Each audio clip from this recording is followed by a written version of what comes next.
My name is Jason Jackson. I'm an associate professor of folklore and the director of the Mathers Museum of World Cultures here at Indiana University, Bloomington. As an ethnographer, what that means is that my first task is to go out into the world and meet people from all kinds of backgrounds and to learn about their lives. I work in Native American communities, particularly in the state of Oklahoma.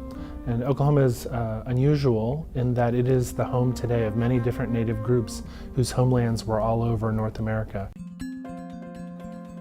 Our museum just celebrated its 50th anniversary, and as we began that 50th year last year, in 2013, I was named director of the Mathers Museum, and that was just an amazing opportunity for me. Some of the best parts of my life have been tied together with my work in museums.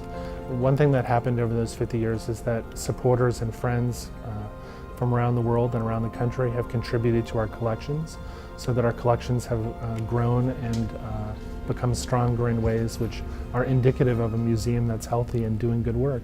During that first 50 years, plans and policies and procedures were put in place to do the work of a museum properly, and I think that Indiana University should be really proud of what the museum accomplished in those first 5 decades.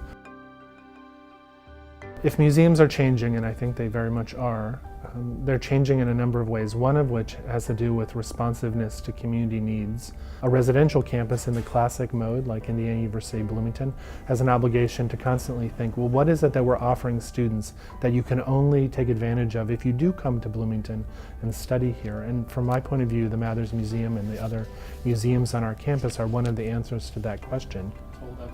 Here at Indiana, we have a distinctive tradition of training students, both undergraduate and graduate. We do lots of work with students informally through internships and practicum, but we also support the work of instructors who need our collections to really effectively teach. We have a special capacity to bridge the work of scholars on campus and the needs and interests of wider communities, such that we really hope that we're a place where the research work, for instance, of the IU faculty can be brought to life in a way that's accessible to all kinds of audiences, not just scholarly ones.